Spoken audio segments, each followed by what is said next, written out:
It's time now for World Watchers International with Mae Brussell, who for over 17 years has investigated and exposed political conspiracies worldwide. World Watchers International originates at KLRB, Carmel, California. Here's Mae. Good evening. This is Mae Brussell in Carmel, California. It's program number 528, January the 18th, 1982. My voice is hoarse this evening. I don't think I'll lose the voice. I did several weeks ago, but it's just hoarse and tired from a difficult week I just spent in L.A. I got up about an hour ago after being fogged out of that city for 24 hours, and the airport experience was interesting. I left there last night. The flight was canceled to come back to Carmel, so I thought I'd take a chance if a cab driver would and go to my sister-in-law and stay there instead of sleeping on one of those plastic chairs in the airport or nearby. So I got into a cab, and the cab driver didn't speak English, but I knew the directions, one block at a time for 3 to 5 miles. To where she lived, it was pea-soup fog. You couldn't see the street signs or the right or left or curbs. And I got in the cab, and I just told him to go to the main street, Sepulveda, and head north because there's lights on that street. Maybe we could make it. And he didn't speak very well. His English wasn't very good, and many of the people there from Latin America. And I said, "What country are you from?" And he said, "The Soviet Union."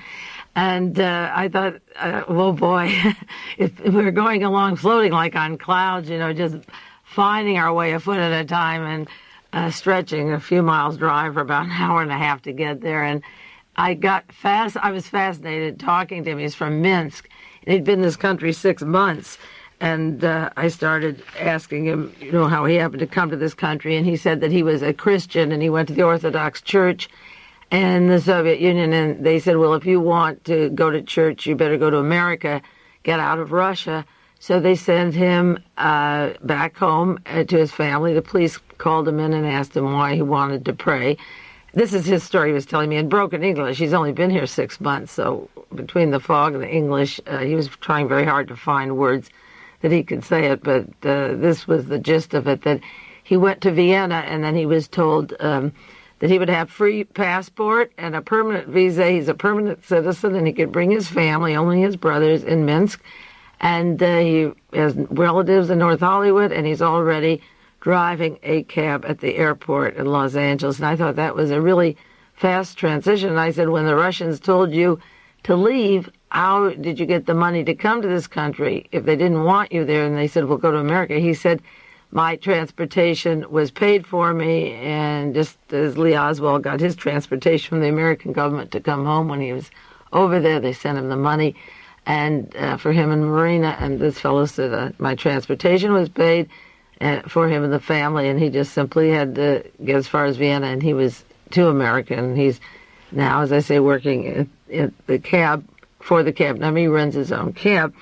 And I said to him, the problem that presses on my mind so much, are you Jewish? And he said, no. And I said, is there much feeling against the Jews in Minsk? What is the situation? Because we hear so much about the Jew in Minsk. And he said, I said, do they have houses? Yes, they have houses. Do they have schools? Yes. Do they have jobs? Yes, they had them. But they weren't treated different. He had friends in school that were Jewish. There wasn't much separation. He didn't know the word racism here yet, or said he didn't, between his experiences with a Jew or with other non-Jews, until the Jewish groups in America began sending letters to the Jewish relatives, get out of the Soviet Union, you are oppressed. And the Zionist organizations, and he knew the word Zionist, he said the Zionist organizations were the troublemakers, and that they kept asking for all the Jews because the Jews were being oppressed. And his feeling, this is just his word or whatever he was telling me, was that they were all right until the Americans kept instigating problems and writing to them and telling them they would be well off and that they don't have the right standard of living and they can't have free speech. And they instigated the movement to free the Soviet Jewry to such an extent that he said the problems with the Soviet Jews came from the Zionists and from Americans who kept telling them how bad off they were and how they should get out. And the Soviet Union was willing to let them go to Israel if they were Jewish and for that purpose. So the passports were written for Israel by way of Vienna, but when they got to Vienna, they went to the United States and Australia, so the visas were stopped. But his feelings were that the Zionists were the troublemakers in this situation, and I have long expressed my attitude on this program based upon many books that I keep reading and picking up new books, that a lot of the Zionist group was formed by that Nazi German in Palestine, Otto von Bolschwing, that I've mentioned before on this program, and we have to do more about this particular character, or Martin Bormann, who studied Theodor Herzl and Zionism, and Folk Bernadotte and Himmler, and there were certain Germans, Nazis, that felt if the Jews want a homeland, we'll give them a homeland, and that they were very instrumental in setting up a lot of the conditions in Palestine that did become Israel, and the basis of a lot of anti-Semitic feeling was used to place these people into this environment and then instigate anti-Russian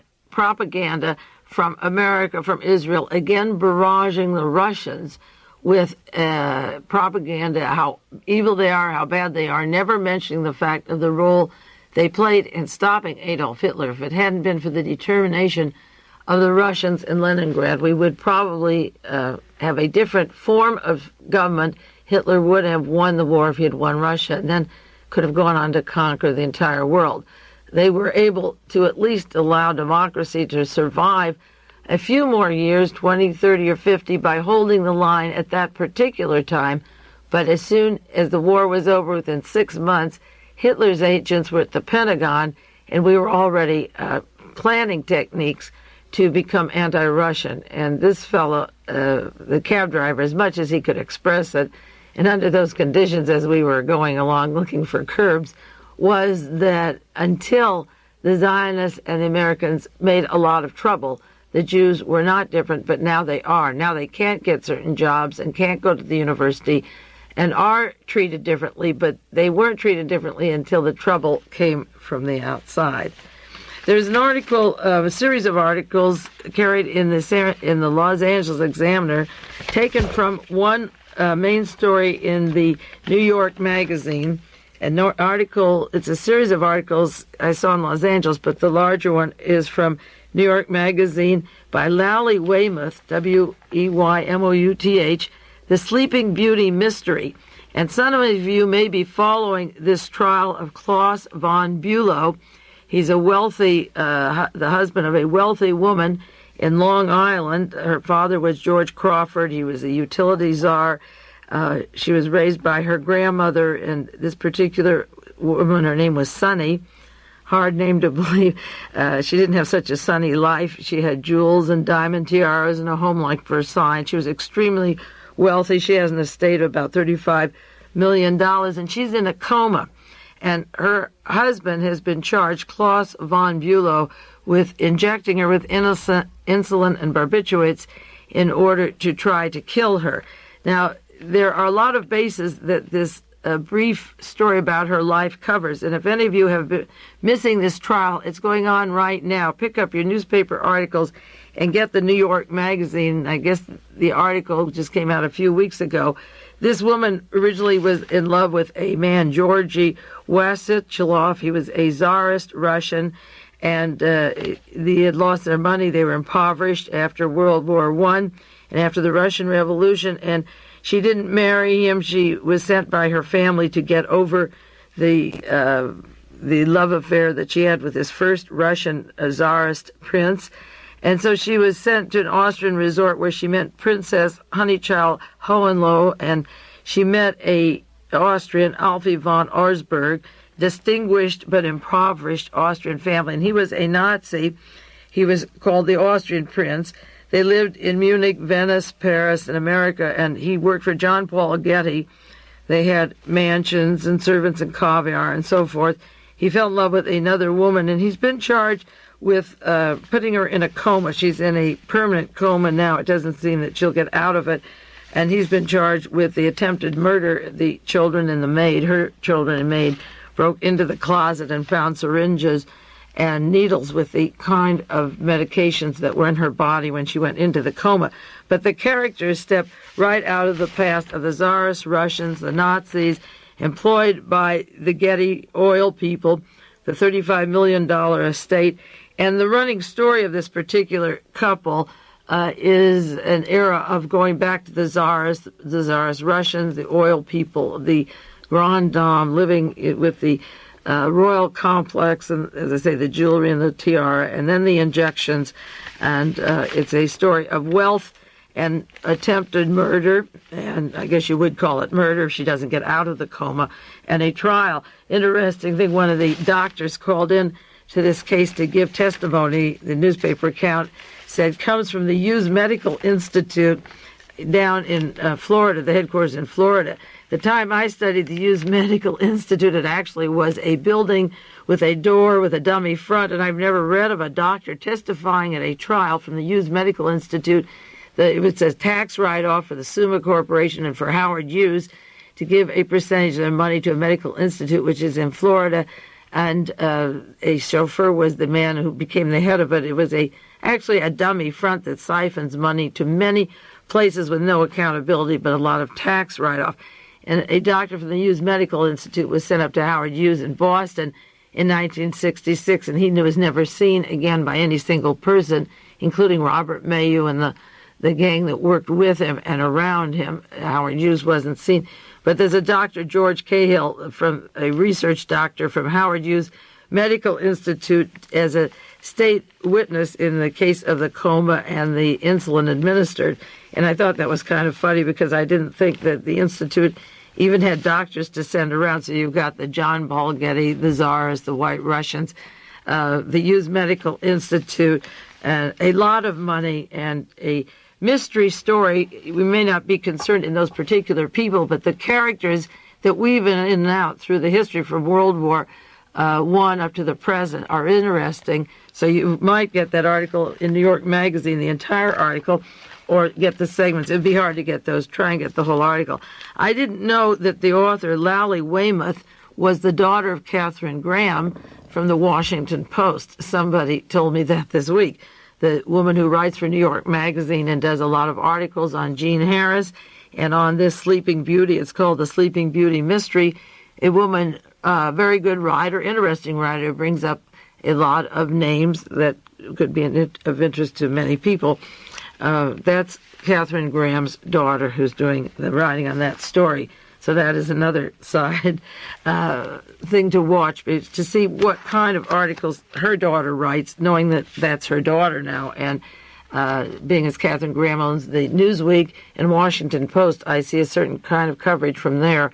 And it'd be interesting to see if members of her family who are writing carry stories a little further than what her mother does in the Washington Post. I mentioned last Sunday night to be sure and watch Frank Terpil on television. I hope most of you did or could during the week, and if you missed it because the broadcast came too late, you can write for the script of the program to World TV, Box 1000, Boston, Massachusetts, 02118. World TV, Box 1000, Boston, 02118, and send $3 and ask for the Frank Terpil transcript. It's called The Confessions of a Dangerous Man. And when I got down to Los Angeles last Monday, I called quite a few people that know that I've been working on the Wilson Terpil Corcola story, and got as many as I could that evening who I thought would care or know about it, listen to this program. And they each listened for an hour and a half, and some taped it or videotaped it. And the discussion of Terpil and Wilson was very vague for them until they were able to see Frank Terpil, as some people did on 60 Minutes, and hear him talking. And then they said, oh my God, is this what you really research? Is this what you really find? I mean, where do these people come from? And even though they were names in the newspaper, for the last year and a half, it became more real. And one picture is better than 1,000 words to see Frank Terpil. Now, one of the fellows who helped write this film documentary made in England was Jim Hogan, who wrote the book Spooks, that I refer to often. And I'll just make a few points about that production, that movie, and then I'll do more, and you can order the script, and we can go over them together. One of the points that is so obvious in the story of George Corcola and Frank Terpil and Edwin Wilson is that they not only worked for the CIA at one time, but they worked for the CIA even up till today. And when they asked William Colby he was in the movie for 1 second, an interview or minute about Frank Terpil leaving the CIA and having a resignation slip, or he left under mutual agreement. The question came to William Colby, is it possible that when people leave the CIA officially, they still work for the CIA? And he said, yes, they do. You remember the time of the Watergate, E. Howard Hunt and James McCord and Eugenio Martinez and the whole gang, Gonzalez, were described by the news media as being former CIA. And within 3 weeks of the Watergate arrest, I had written that they were CIA, and it turned out that they all were on the payroll of the CIA at the time of Watergate, even though they officially, McCord and Hunt, resigned in 1971, the date that Frank Terpil or Edwin Wilson resigned. So they were with the CIA, and of course William Colby was there, but they didn't ask him about the Nugenhan Bank and the links of Terpil to organized crime. There's only so much they could do in an hour and a half, and we've covered a lot of it on this program. Now, the important thing to remember, and I do think it's important, is that George Bush was the director of the CIA. And if I have to remind you of this every week, I will, because he was the director when Frank Terpil, and let's just talk about Terpil alone, was working for the CIA. Now, we got Spyro Agnew out, or he was removed because of payoffs in Maryland. There are about 55 charges that never were really delineated, although I have a list of them. Richard Nixon was out because of Watergate, and the House Intelligence Committee is already going to have open hearings on Terpil and Wilson. They've had closed hearings, and they were shocking to them by their own admission, and they're going to have open hearings, and there's no reason not to call George Bush, director of the CIA, and get him involved into the Frank Terpil story, because when Terpil was working for the CIA, George Bush was director of the CIA at that time also, so that was his boss. So if you think that program was nauseating with the insertion of rats into people's bodies until they ate their insides out, or the torturing racks and cutting people up, and the many things they talked about, such as putting poison into ventilator systems. Remember, at the time of Watergate, they wanted the floor plans of a hotel, and James McCord said that they could put poisons into the ventilating system at the time of the Republican or Democratic conventions, and the Legionnaire's disease with the ventilating system coming up. They had poisons for ventilating systems. He talked about that. One of the most important points of the program, of the hour-and-a-half program, for those of you who didn't see it, was the link of these people to Ajah, the man who shot and tried to kill the Pope. This was right there on your big screen on television, the links of Frank Terpil from the United States CIA to Mohammed Ajah, the man who shot and tried to kill the Pope. They talked about the gray wolves. Those are the werewolves. Those are the Hitler Youth, the Nazi Hitler Youth fascist organizations that Ajah belonged to, and Terpil and Wilson and Corcola have funded those groups. And one of the most revealing things was the link to the Pope shooting. There was an article in Time. Well, I'll get to that in a few minutes. I'll go with the Terpil thing, but Time magazine, January the 11th, has an article, Conspiracy to Kill the Pope, and the same people who would want to kill Ronald Reagan if they didn't succeed. And remember that John Hinckley Jr. belonged to Nazi organizations in California, Chicago, and linked to North Carolina and around the country and other states, Ohio. And Time magazine has a story about the right-wing fascist group that are involved. They use the word fascist and right-wing, and then they, on this program, bring out the point of the attempt to kill the Pope, and Frank Terpil involved with that, and Terpil working with Ajah, which makes Terpil CIA and right-wing, and closely aligned to what I said in May when the Pope was shot, how the CIA had tried to kill Ronald Reagan in March and the Pope in May. And when through the motives at that time, and I won't go into them again. If you want me to, I can another time, on why Frank Terpil and the CIA wanted the Pope dead. As I say, remember that George Bush was part of this operation as director of the CIA, and don't think that you can pass him off as some innocent little vice president who's sitting around just carrying the crisis management team for the Polish situation. George Bush has a past. That's why he's the vice president now, and it's imperative that the House Intelligence Committee call George Bush as director of the CIA and get him under oath about his role with Frank Terpil and Edwin Wilson. That's very important. Now, the House of Torture was brought up in Uganda, and Terpil had an office upstairs on the third floor, and bodies were being literally quartered as they were in Chile and Colonial Dignidad, and limbs cut off and blood smeared. And the thing about Terpil that was so interesting, identical to the interviews with G. Gordon Liddy, is that in his own mind, he isn't more guilty than any other person that he works for or the CIA officials, and he makes that quite clear. So when they ask him about the torture in Uganda or hearing the torture, he's not embarrassed. After all, didn't the CIA set up torture in Iran with the Savak, and down in Chile with the DINA, D-I-N-A, the secret police, and the death squads in Brazil that came in after the coup in 1964, or in Argentina and El Salvador and Guatemala, the beheadings, the torture. I can't list those every program each Sunday where we have set that up.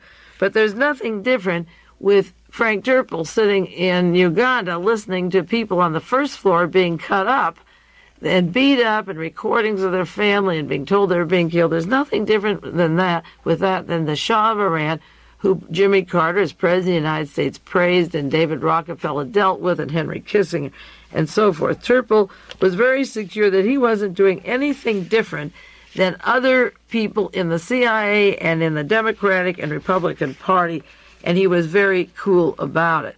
They didn't mention his wife, who works for the CIA, who was flown out of town by Rita Jenrette, whose husband was involved in the Ab scam, large narcotic operation of Jenrette to Frank Terpil. That part was left out. They didn't intend to get into the narcotic operation. It showed him with a woman, Ruth Boyd, who seems to have some affection for him. I don't know where his wife and children are, but she seemed to be just crazy about Frank. And some people say, well, how can she like a creep like that? Well, it's very easy. And there's memories of Auschwitz and concentration camps, or Dachau or Buchenwald, after the gold was pulled out of the teeth, after the bodies were taken, and put into the ovens, the teeth extracted, the hair cut for pillows or whatever, the skin to make stuff, lampshades or whatever they did with bodies. Then these people went home and they procreated and made love and had new babies and had string quartets and theater at night. It was a day's work. They simply worked with people instead of hogs, and they looked at the people as hogs or as sheep, and as we do at stockyards. So Terpil is only doing a day's work. And the thing is that after World War II, when all these atrocities came, if we didn't put it in the textbooks what happened, if we didn't put it into the history books so that people would know, and now there's a resurgence to teach the Holocaust, but there's a whole generation that doesn't even know about it. As long as you don't prosecute those people who did those things, they can smile and laugh, and Mengele can go on to South America and experiment on the Indians. And the problem is that after World War II, we quickly embraced the Germans, the Nazis. As I say, Reinhard Gehlen was taken 6 months after he was in the bunker with Hitler. He was at the Pentagon. And he writes that in his biography. 6 months later, he's at the Pentagon with the American Army. So Frank Terpil wasn't embarrassed by what went on. He did a little blackmailing. He has about 22 pages of names and orders and places, and he flashed them on the screen. And if those names were really made public and not called national security, we would be rid of people like Richard Allen and William Casey and Alexander Haig and George Bush. If all of that came out, that's the big if we get rid of them. But the American system doesn't want to reveal its dirty linen, so it's not very likely that what he had printed on the page, and we only got a glimpse of it in a few seconds, that this will ever be made public. Even in the House Intelligence Committee, it'll be hushed up.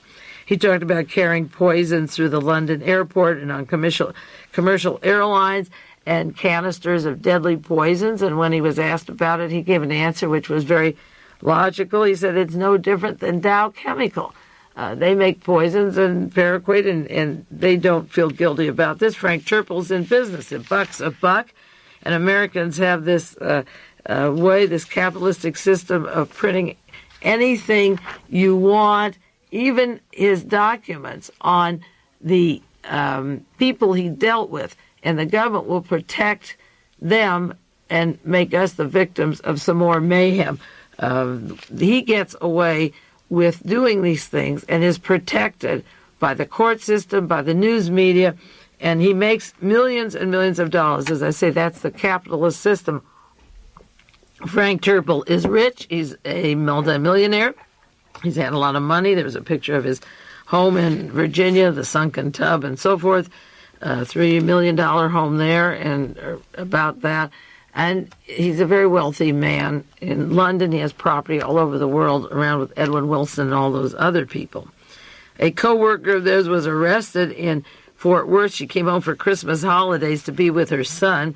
This is a woman agent, a woman held in Fort Worth and in Dallas, and then she was sent to Washington. Her name is Roberta Jean Barnes, and she was held with $200,000 bond.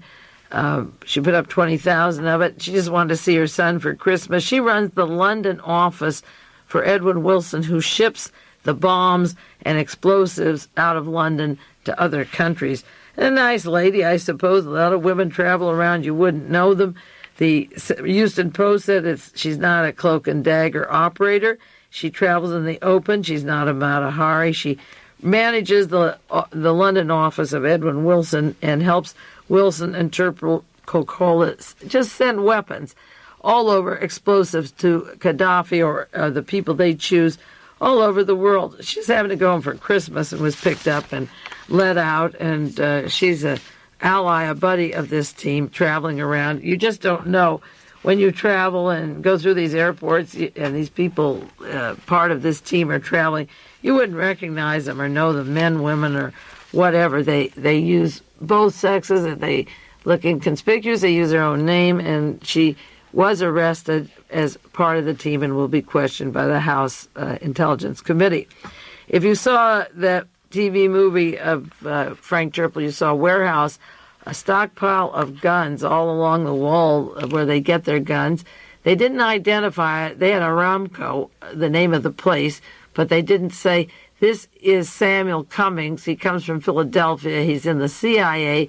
His warehouse is in London. We've talked about on these programs, but they showed you the silencers. His silencers are used for assassinations. They're obtained from Mitchell Werbel down in Warm Springs, Georgia, and he's now moved to Texas. And Samuel Cummings is Senator John Tower of Texas' wife is a sister of Samuel Cummings. Lilla Burt Cummings Tower, that is the sister of the arms dealer whose weapons were on the screen with Frank Terpil's story. His sister is married to Senator John Towers from the Senate Foreign Relations Committee. Ronald Reagan just gave her new appointment, Lilla Burt Cummings Tower, the wife of Republican Senator John Tower of Texas, is going to be director of the Department of Education's Institute of Museum Services. It's interesting. She's going to head a $12 million budget in 1981 of museums, and she's been given this government appointment on a full salary by Ronald Reagan at this time when her husband, Senator John Tower, is in the Senate Foreign Relations Committee, which is okay, but her brother is Samuel Cummings. Her brother supplies Edwin Wilson and Frank Terpil, the fellow you saw, with the weapons. Her brother does, and the brother's under investigation for a terrible criminal activity of arming our alleged enemies, allegedly using CIA stockpiles. We know there's CIA, of heading assassination teams, of being responsible for murders, hit teams around the world. And while the brothers are being investigated while these men are being investigated, they use her brother's arms stockpile. Ronald Reagan gave her a $50,000 a year appointment. The wife of Senator John Tower is the sister of Samuel Cummings, whose warehouse you saw on the screen with Frank Terpil. She's now earning $50,000 by the government, even though these investigations go on. She and, like her brother Samuel Cummings, are born in Philadelphia. His offices are down in Monte Carlo, and, of course, he's up to his ears in supplying all kinds of fascist organizations and Nazi organizations. If he funds Terpil, and Terpil is involved in shooting the Pope, then the guns of Samuel Cummings are used to attempt the shooting of Ronald Reagan and the Pope, because the new articles coming out link these people together, these alleged assassins that tried it in March and May, and Frank Terpil is directly linked to those people. We'll take a 1-minute break and get back some more to the Terpil story and other news. This concludes.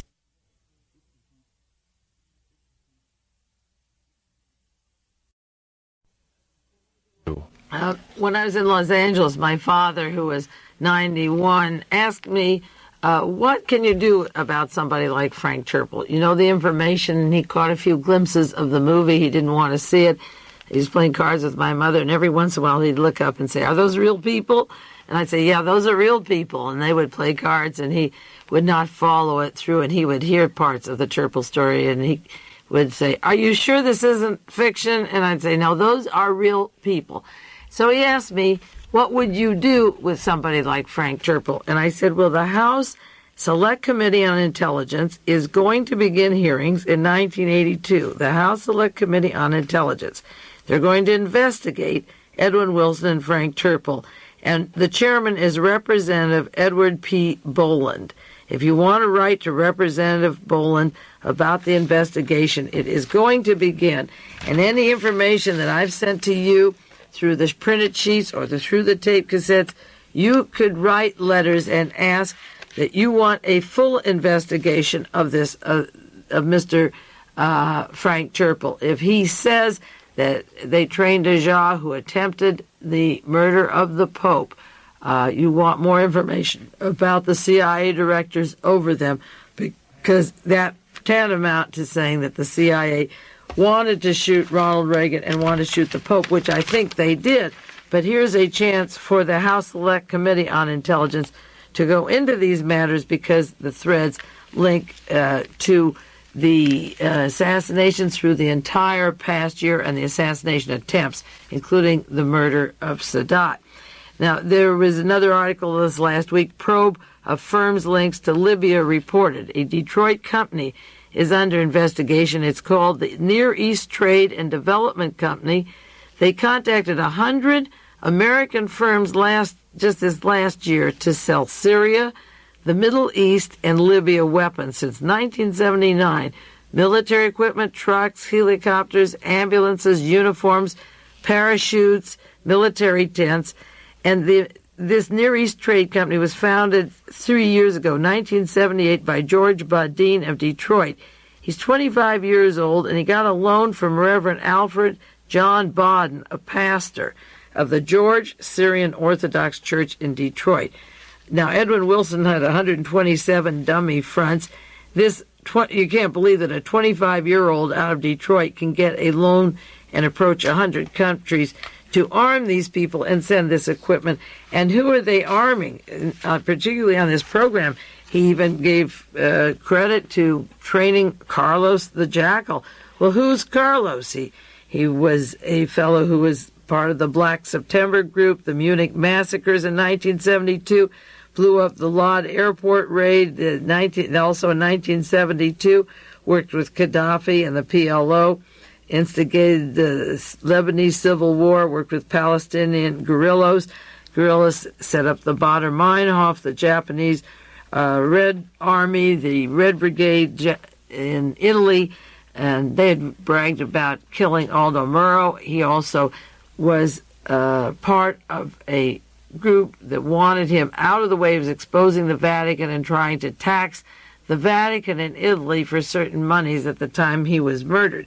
These people have been linked, as I say, to right-wing groups and to Carlos, and he mentioned Carlos on the program. Now, getting back to Time magazine, if Frank Terpil was talking about his links to Ajah, who tried to kill the Pope, Time has an article, Conspiracy to Kill the Pope, and it says the Italian police and the judges in Italy were reluctant to pursue their leads to a conspiracy. Now take Italy and transpose the United States with the John Kennedy, Robert Kennedy, Martin Luther King murders, and I want to mention Martin Luther King this evening also. The police were reluctant to pursue it. Well, why were they reluctant? Because it's going to go back right to our CIA. That's why they're all reluctant. Then the article says, incredibly, there was an announcement that photographs that the Italians had for 7 months were taken by an American named Lowell Newton, an American who photographed a man running away from the scene who had a gun in his hand, and this man was identified as Ali Shafiq, and there's a picture of him running away from the scene of the crime, and he was part of a Libyan hit team that planned to kill President Ronald Reagan and high Americans. Now, we know that, as I say, that Hinckley belonged to a right-wing team, but they had a picture for 7 months, and they kept it as a secret, and Newton had these pictures turned over. Newton's mystery man may be the key to the authorities' investigation, but the Italians have long had more conclusive evidence there was indeed a conspiracy to kill the Pope, and they talked about a neo-fascist Nationalist Action Party, the NAP, that stayed with Ajah, that helped him escape from Turkey, and that the right-wing organization was working, when Ajah shot the Pope, that he was working with the right-wing fascist organization, and Terpil referred to the Grey Wolves, which is a Nazi fascist organization. Newton's testimony about photographing this man was in the hands of the police in Rome, and then Time magazine goes on that the investigation now does not compensate for the authorities' lack of diligence in the preceding 7 months, or the fact that the authorities gave the case over to one of the country's top police investigators who put it over on the shelf and didn't want to investigate it. They called it the dawdling approach of the Italian authorities, that even though it's astonishing, the fact is that they have now admitted there were complices. Well, the same thing happened in the United States. If the photographs had been given more dissemination by the news media and that were out on John Kennedy's murder, or in the Ambassador Hotel where Robert Kennedy was murdered, or in Memphis, Tennessee when Martin Luther King was killed, all the photographs that were available were in the hands of the Justice Department, and they sat on them for how many years? From 1963 and 1968. It's a terrible tragedy that the photographic evidence has been available to the authorities, and that is one of the things that the researchers like myself have tried to do for so many years, is to keep telling the American people that the evidence is there of the conspiracy and that the authorities sit on it, just as they are doing in Italy at this time, even though they've had the photograph of this particular man. People magazine had a section summing up the year called The Assassins. A pope and 2 presidents fall victim to those who would write history with a gun. Remember the program I did on KLRB on how one bullet changes the course of history. And in this article, of course, is a picture of John Hinckley and Ajah, who shot at the Pope, and Mubarak and the killing of Sadat, the 2 attempts, and then the one that worked, and Sadat was murdered this last summer. This is the anniversary, getting off of the Frank Terpil story for a little bit, and we'll get back to it, of course, almost every week, because it's a fascinating story, and because the House Intelligence Committee is going to have hearings, I'll keep you updated on those hearings. But this is the first anniversary since the hostages are out from Iran, and I thought I would just give you a little update on one of them. We can't keep track of all 52, maybe one a week. There's one fellow, Johnny McKeel, M-C-K-E-E-L, McKeel. Johnny McKeel was a guard at the embassy in Iran. He was one of the people who was so carefully guarding our embassy. He got out of Iran, as everyone, the others did, on the inauguration day, or right after Ronald Reagan took oath of office, and he was in Texas for 3 months, and he was sort of an off-duty policeman. He couldn't get his system of Iran out of his body. I guess he had to be still working. He was an off-duty policeman, and he worked for the Balchi Springs Police Department. That's a little town southeast of Dallas. And he walked into a home where a family they suspected they had some contraband, and they knocked down the door and broke the husband's toes and made the mother stand naked, and they terrorized them. And this particular hostage that's home now, he was on the police force just fooling around with them for 3 months. When he got out, he went around with this police department, and the legal source told the UPI, "You've got to understand the Balchi Springs police are known for their Gestapo tactics." It's an incredible story, but they're known as part of the Gestapo tactics. Well, McKeel has gone down to El Toro Marine Base in Santa Ana, and he's going into aircraft training and be an officer in the Marines. He's been arrested in this particular case, but if he gets off, and maybe he'll just be fined. Originally, he was guarding the American embassy. It was taken over November 4th, 1979. He was a military policeman there, so he came back and used what he knew about the Savak and the Gestapo tactics. He couldn't rest for 3 months. Now he's, as I say, training to become a Marine officer down at the Marine base. I think it'd be a good idea to take him out of the Marines right now before he continues in the service terrorizing other people. I think that's enough terror from one person, and the trauma that he has over there, he may transfer to other people, and I think that somebody like that should be taken out of the Marines. I have another announcement to change the subject. The love affair of the century seems to be over, and I don't mean Natalie Wood. That former, they call him a former Nazi, the fellow Otto von Bolschwing that I've talked about, who set up Adolf Eichmann's extermination program, who worked in Palestine in 1936 and in the Netherlands, taking money and property from the Jews and putting them in Swiss banks.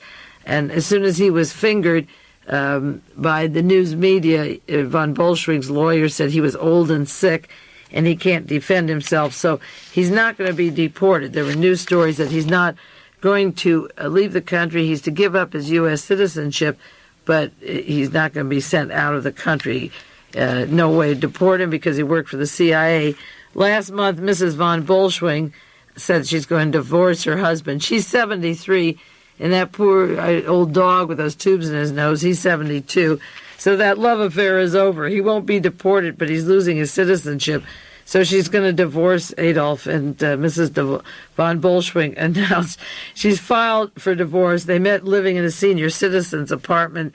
They've been married 20 years, but she's dumping Adolf and leaving him in the hospital, I guess, because no more fun and games now that he's been identified by the news media and he can't go anywhere without that tube in his nose.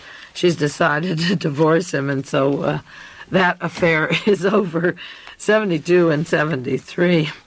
There's an article in the Parade magazine, and many of you might have seen it in the magazine sections of your newspaper, on Anwar Sadat and the eulogy given to him by Henry Kissinger and his background that I've mentioned on this program many times. And somebody wrote to Parade, "Please tell us about Anwar Sadat of Egypt. Wasn't he a terrorist, an opportunist, a revolutionary fanatic, a Hitler supporter, and a Nazi spy during World War II? How could Henry Kissinger describe him in Time magazine as a miracle of creation and a very great man?" And the answer is Henry Kissinger is very sincere. He knew Sadat well. When he gave the eulogy, Sadat was an avid Hitler supporter who collaborated with Nazi spies in Cairo. He wrote about in his autobiography, Revolt on the Nile, how he was a potential terrorist. He wanted to blow up the British embassy, and his role with Abdel Nasser, who became the head of Egypt, and then he took over after him. The article describes him as an opportunist. He was a Nazi, and I know that Sadat made all members of his army own and read Mein Kampf, and Henry Kissinger was very close to him. I've often questioned Henry Kissinger's religion and his role, and over again in Chile or here or in South America, Saudi Arabia, wherever Henry Kissinger is kissing cousin to they're admitted Nazis, outrageous Nazis, and I've long believed that only in the title is Henry Kissinger a Nazi. I think he has betrayed a lot of people and taken on that role to perpetuate the Cold War, the anti-Russian position, and instigate a lot of problems for Eastern Europe. And speaking of Eastern Europe, last week I was talking about the Polish situation and the solidarity, or several weeks ago I was talking about the solidarity, how the AFL-CIO, the CIA, formed solidarity and perpetuated the anarchy in Poland that led nowhere, while the Western banks were left with a lot of debts. There was an article in Business Week this last week, January 18th, a review. It's not an article, it's a review of a book by a well-known author. Anthony Sampson wrote a book called The Arms Bazaar about American weapons for sale, and he wrote one on the oil companies set up by John J. McCloy, who was on the Warren Commission and High Commissioner for Germany, and a heavy role in putting the Japanese into concentration camps. He's written some critical books on oil and weapons, and now he has a book on money lenders by Viking Press. And Business Week has a review of that book, and this author is a good author, Anthony Sampson, and has a handle on some of the problems going on. And many times on this program I've discussed the problem of missing millions and the economic system that could collapse as much money is put into non-productive espionage or traveling money for agents that's invested. And when a bank folds, like the Nugan Bank in Australia with $55 million to $1 billion, and it collapses, that money, which is CIA and narcotic money, is put in another bank. And then when the Wells Fargo Bank, if there's $200 or $300 million, that money is quickly supplied from another bank so it doesn't look like it's failing, or $55 million missing out of Berlin. And I've been tracing for several years the missing millions and billions. And in this book, pertinent to the Missing Millions program, he tells how banks are on the brink of collapsing because deposits are taken from oil-rich nations and loaned to third-world countries that can't pay them back, and they get deeper into debt, and the money is going to megalomaniac tyrants. And he gives examples such as Indonesia and Zaire, but Poland is the one that interests me because he says if Poland can't pay back the international financial system, who withstands the shock? If we pour money into these countries like Poland, and in this particular book he refers to the fact that countries like Poland use the loan up to $26 billion, and he has one figure of $16 billion for consumption rather than growth. And the book brings up the question that if you use it for consumption and you're not producing anything that you can trade or use, and if they can't pay back the loan, what happens to the banks that are left? Now, as I mentioned before, the money went into Poland, and I believe it went into solidarity, into printing, to paying the strikers, to support the unrest, and into the Catholic Church there, to force a response by the Soviet Union. Then that would be the excuse for Alexander Haig and Brzezinski and the multinationals to step in and have a war, which in return would save the U.S. economy. In other words, $26 billion can be sent to Poland for consumption, not asking for growth. The consumption is unrest and chaos. The Russians have to respond and protect their border and their interest there, which pulls us in, and only war can get us out of the doldrums. We plan on war. This is a warfare state that will end the depression and the unemployment.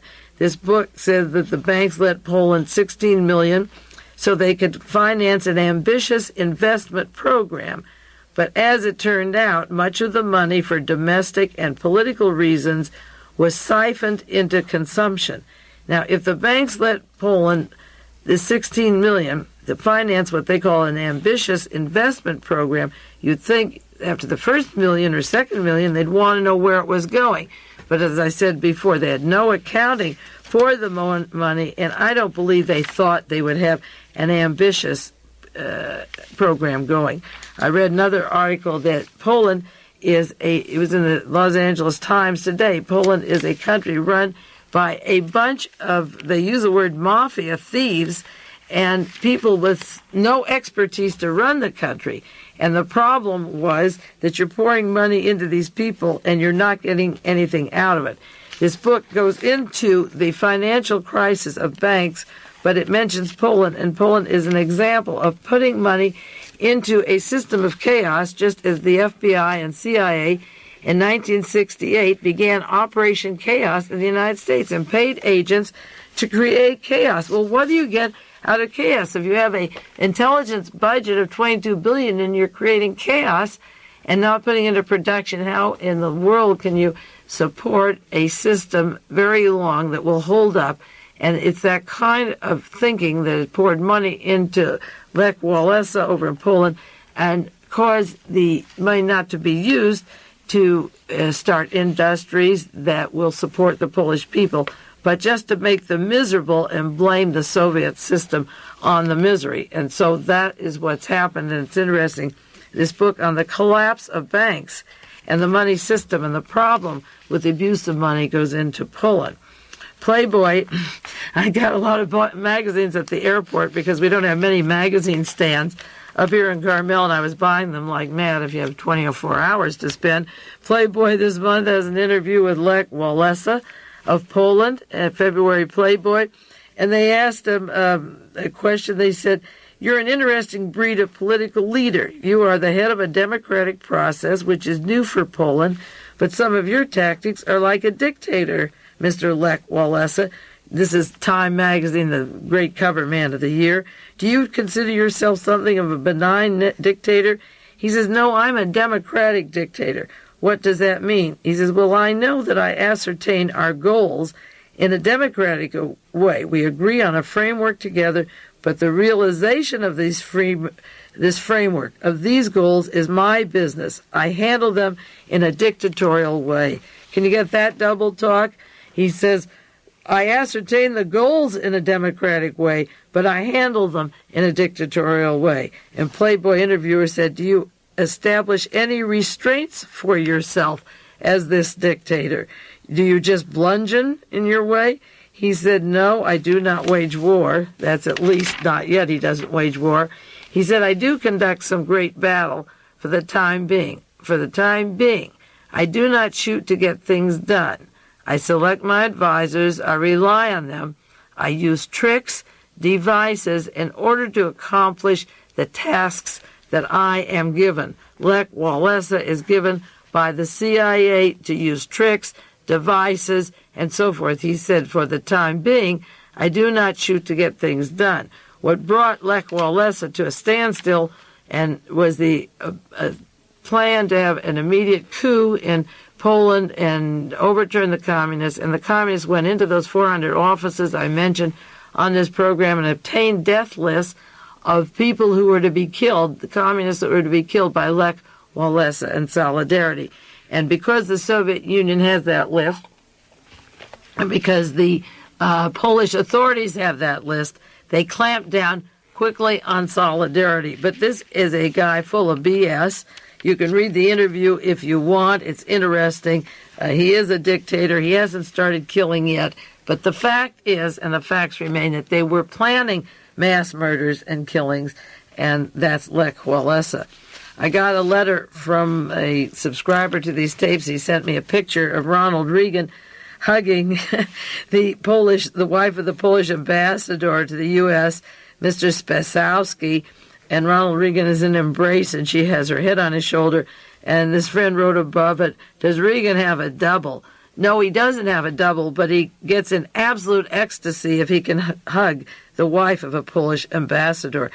He gets so tender that he looks like he practically has an orgasm. So if you think that's not Reagan, it is. It's just the thrill that he's never held the wife of a Polish ambassador. Tell him to put his arms around one of the Haitian refugees or the people from El Salvador and Guatemala and Honduras, and then you'll see the real Reagan. This one, he's just really crying under the umbrella. It's been the most tender thing since his administration, I suppose.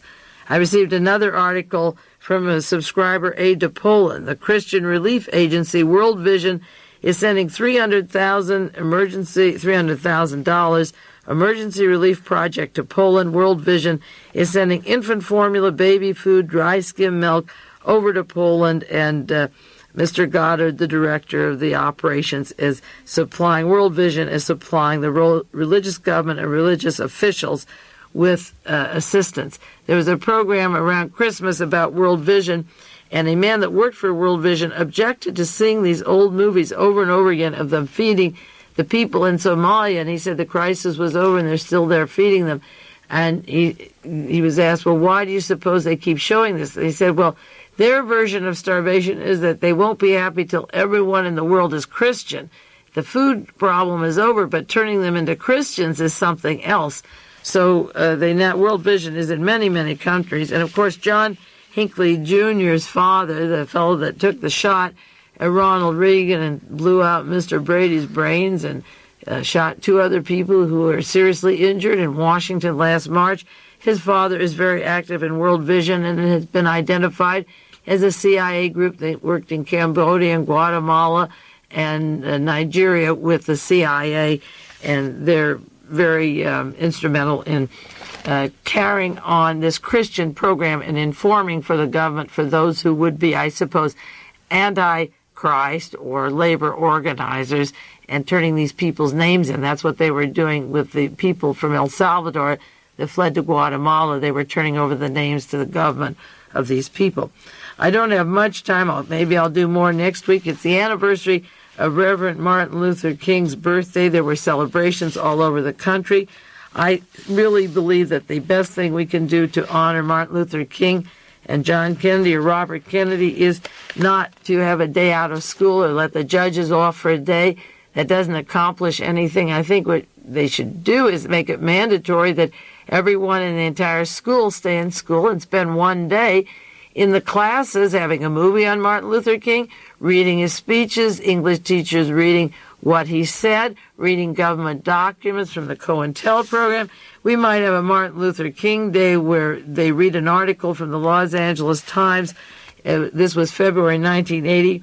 The CIA they saw Martin Luther King as a communist and a danger to the United States. And in 1965, the CIA said that King should be removed as a black leader.